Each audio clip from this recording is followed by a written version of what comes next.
Can you talk a little bit more about how you paid yourself to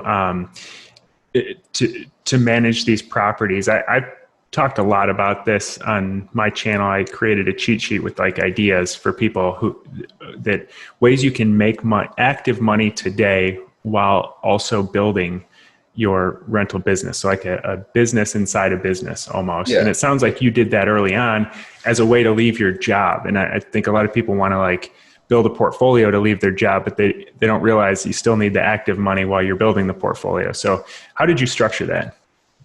So I'll go back first. So when I was over here working in a job, I then, because I got injured in the military and pensioned out. So I was working in this job and re-injured the same. And I was like, I can't do this till I'm 65. So what do I want to do in my life?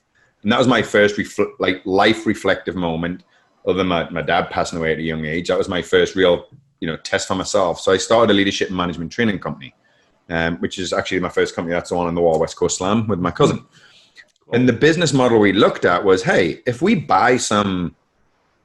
make money in this business, why doesn't the business buy a house? And then that way the business has some money coming into it when the business isn't operating. So it'll get rid of that feast and famine you get from sales. So and that's how we ended up buying 1, 2, 3 houses. Like it was that kind of path. And then I started joint venturing because I was running out of capital. So I started joint venturing on all the houses, and I was running out of time.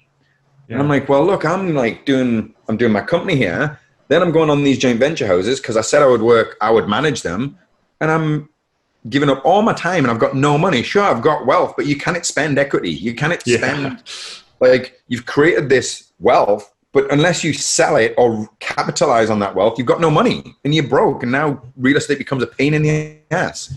So the next one I said, hey, yeah, we'll come in, we'll help manage the project. And the reason I started taking over the project management was because one conversion that we did, I just looked at the job and I'm like, this sucks. I can do a better job than that.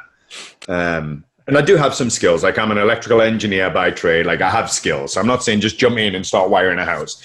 But it was things like decisions where, it was a 7-foot ceiling in a basement conversion or 7.5. And he put the cheapest light fitting with a light bulb. I'm like, well, if you're 6'4", you're now headbutting the light bulb. Why would you not put pot lights in or flush, just stupid decisions? Yeah. So I'm like, so I took over the next project, still using the tradespeople. I just managed it. I'm like, I'm not paying a project manager. Like, it doesn't make sense. So I said to my joint venture partners at the time, look, instead of paying this guy 20%, how about we pay me $20 an hour for when I'm on site?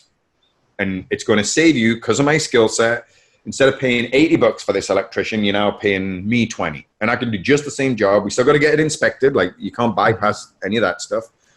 And then that's when I started diverting more time into the house itself. So all of a sudden I've got, a couple of $1,000s a month. And then I wrote into the contracts that they could have the choice of who they want to manage the property.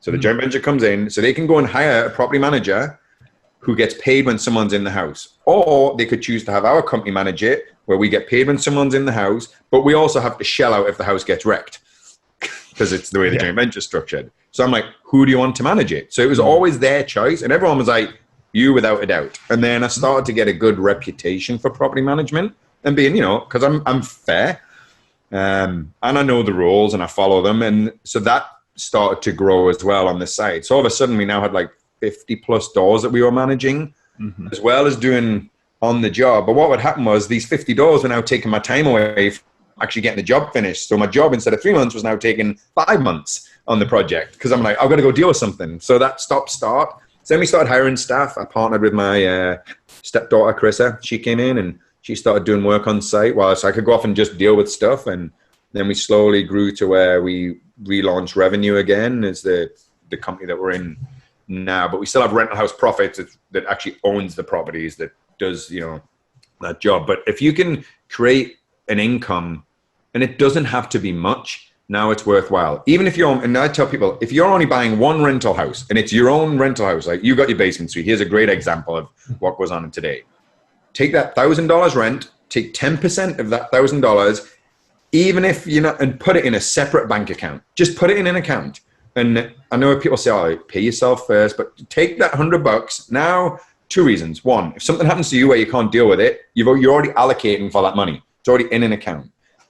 And then the second thing is, once a year, go spend it. Like, go treat yourself. Take that $1,200, go on a holiday for the weekend, because now when you're having a nice glass of wine in the spa with your wife, that makes up for all those shitty phone calls that you're going to get for dealing with stupid stuff. So reward yourself. And I think it's important to reward yourself along the way on those little things. And it doesn't have to be much. Like I said, take your 10% of your basement suite, put it in a separate bank account and be like, that is my wage that I'm going to go treat myself with, or I'm going to go buy something, down payment for the next tile, or whatever it is that you're going to do. But actually pay yourself first. And I didn't, and I ran out of time, and it caused a lot of stress in my life at the time because I had no time and no money. So I was just looking to solve that problem.